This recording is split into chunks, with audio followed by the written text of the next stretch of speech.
어제에 이어서 오늘 본문에서도 우리는 남유다의 왕인 히스기야를 함께 만나고 있습니다. 어제 묵상한 18장 1절부터 12절까지의 말씀에서 우리가 만났던 히스기야는 분명 여호와 보시기에 정직히 행하여 모든 유다 왕들 가운데 그만한 사람은 그 전에도 후에도 없었다라는 정말 최고의 평가를 받았던 그 남유다의 왕이었는데요. 그만큼 히스기야는 여호와를 굳건히 의지하고 따르면서 주님의 계명을 참 열심히 지키며 살아갔던 사람이었습니다. 그런데 아직 이 18장이 우리 오늘 읽었던 이 18장이 아직 끝나지도 않았는데 우리가 오늘 읽기 시작했던 13절에서 만난 히스기야 왕은 바로 앞절까지 만나보았던 히스기야와는 전혀 다른 사람이 된 것 같은, 마치 이 사람이 어제 우리가 보았던 그 사람이 맞나 싶을 정도로 너무 다른 사람이 되어 있는 것을 여러분도 느끼셨을 텐데요. 도대체 이 사이에 무슨 일이 있었던 걸까요? 사실 우리는 그저 12절에서 13절 한 절로 넘어갔을 뿐인데 너무 달라진 이 히스기야의 모습이 굉장히 당혹스럽게 느껴지지만 사실 이 12절과 13절 사이에는 어느새 10년이라는 세월이 흘러 있었습니다. 그 시간 동안에 이제 그 위에 북이스라엘의 사마리아는 이 8년 전인 히스기야 왕 6년에 이미 아수르에 의해서 함락당한 상태였고요. 오늘 우리가 읽었던 13절 말씀을 보면 벌써 히스기야 왕 제14년에라고 시작이 되고 있어요. 그래서 어느새 사마리아 성이 아수르에게 함락된 지도 벌써 8년이라는 세월이 지났다는 것을 우리는 알 수 있습니다. 그런데 이때 아수르의 새로운 왕인 사네립이 이 히스기야가 다스리는 남유다까지 쳐들어와서 이 성읍들을 대대적으로 무너뜨리기 시작했던 것이죠. 그 이유는 그간 히스기야가 이 아수르에 반하는 정책들을 폈기 때문입니다. 그리고 오늘 말씀에도 기록되어 있지만 유다의 모든 견고한 성들이 이 아수르의 아주 강력한 군사력에 의해서 하나씩 무너지고 함락되기 시작하자 유다의 왕이었던 히스기야도 좀 큰 두려움에 빠지게 됩니다. 그 결과 그는 그 두려움을 이겨내지 못하고 이 국가적인 위기를 모면하기 위해서 아수르의 왕, 아시리아 왕 앞에 스스로 머리를 조아리는 선택을 하게 되죠. 히스기야는 사네립에게 군대를 철수해서 물러가 주기만 한다면 요구하는 그 모든 조공을 바치겠다라고 이야기를 합니다. 그리고 결과 자기의 말에 의해 히스기야는 이제 이 아시리아의 왕에게 은 300달란트와 금 30달란트, 즉 10톤이 넘는 은과 그리고 1톤이 되는 금을 이 나라에 바쳐야 되는 상황을 맞이하게 됩니다. 이는 히스기야와 이 남유다 백성들에게 너무 벅찬 요구였어요. 그렇기 때문에 결국 히스기야는 이 왕궁의 보물창고를 탈탈 터는 것도 모자라서 결국 하나님의 성전의 문에 입혔던 금과 그리고 성전 기둥마다 입혀놓았던 금까지도 모두 벗겨서 이 아시리아 왕에게 바쳐야 하는 굴욕을 당하게 됩니다. 그러나 진짜 굴욕은 이제부터 시작이었는데요. 사람의 욕심이란 끝이 없는 법입니다. 그래서 이 막대한 양의 이제 공물을 받게 된 아시리아 왕은 원래는 이것을 받고 물러나는 것이 조건이었지만 물러나기는커녕 오히려 더 이 조공으로 인해 그의 욕심이 부추겨지고 그렇게 그는 군대를 철수시키지 않고 더더욱 이 많은 그 조공을 바치게 된 이 남유다를 아예 삼키기 위해서 더 큰 군대를 예루살렘으로 보내게 됩니다. 사랑하는 여러분, 우리도 이렇게 예수님을 믿고 신앙생활을 해 나가면서 참 여러 가지 시험과 위기를 겪게 됩니다. 많은 분들이 여러 가지 환난과 고난을 당하면서 지금까지 믿음과 거룩한 삶을 잘 지켜 오시는 것을 사실 저는 이제 곁에서 뵐 때마다 참 이분들의 우리 성도님들의 믿음에 감탄하고 감격하면서 나도 이렇게 살아가야지 라는 도전을 많이 받게 되는데요. 그러나 안타깝게도 우리가 늘 이 믿음으로 승리하는 것은 아니죠. 때로는 우리가 우리 안에 있었던 지금까지 잘 지켜왔던 믿음을 지키지 못하고 넘어질 때도 있습니다. 오늘 말씀 속에 등장한 히스기야처럼 말이죠. 그는 분명 처음에는 하나님께서 기뻐하시는 일들을 참으로 많이 행했던 사람이었습니다. 다른 왕들은 하지 못했던 종교 개혁을 이루어냈고 또 산당과 우상들을 폐기했으며 성전을 보수했죠. 모든 유다의 왕들 가운데 히스기야 같은 사람은 없었다라는 그런 기록이 성경에 남을 만큼 그는 정말 믿음이 대단한 사람, 아름다운 신앙생활을 했던 사람임에는 분명한데요. 그러나 오늘 말씀은 그 어떤 사람이 얼마나 대단한 믿음을 가졌는가에 대해서, 그래서 그 사람이 얼마나 대단한 업적을 이루었는가 주목하라 라고 이야기하지 않습니다.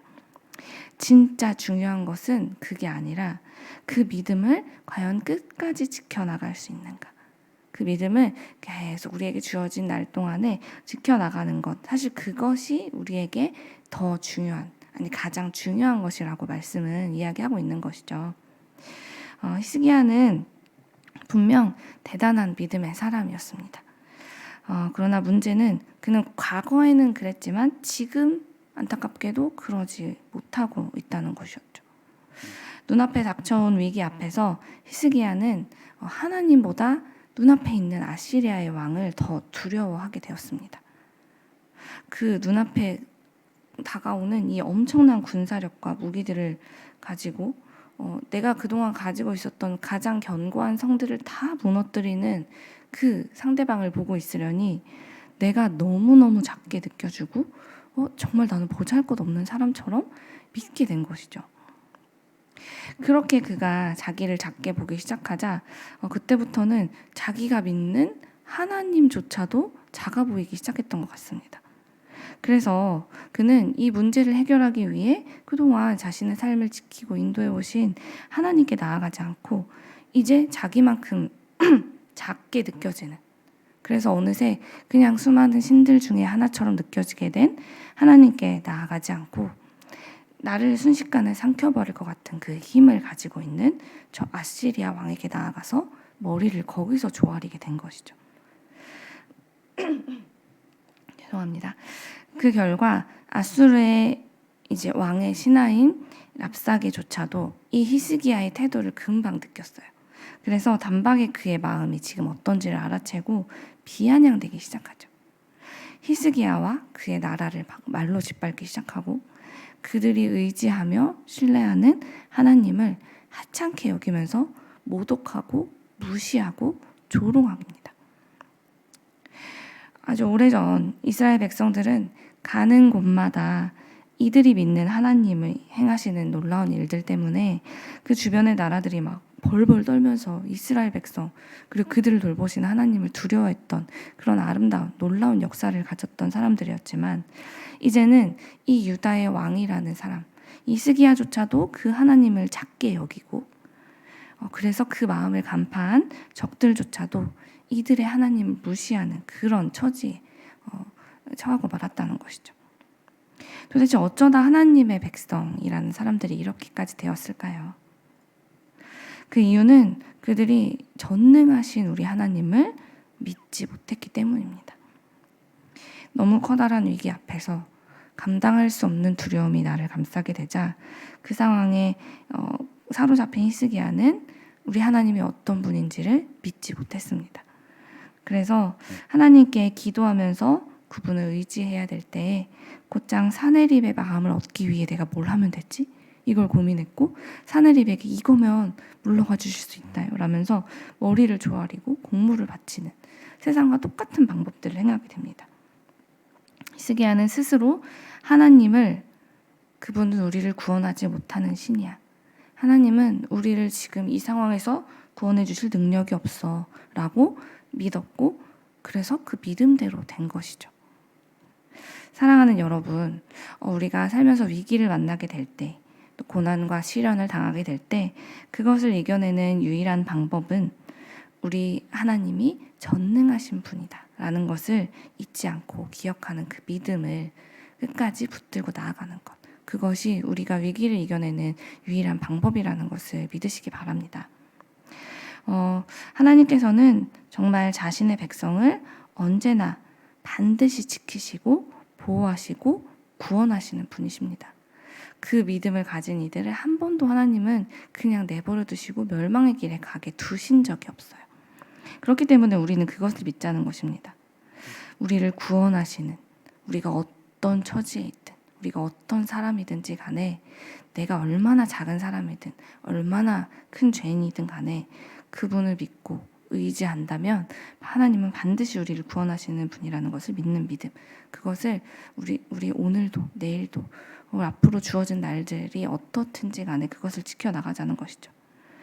역사 속에서 이 믿음을 가졌던 사람들은 그 사람이 누구였든지 간에 하나님이 책임져 주시고 구원하셨습니다. 우리가 잘 알고 있는 죽으면 죽으리라 라는 각오로 정말 위대한 왕 앞에, 큰 왕 앞에 나아갔던 에스더를 기억하시죠. 하나님께서는 그런 그의 믿음을 보셨고 그 민족도 구해주셨습니다.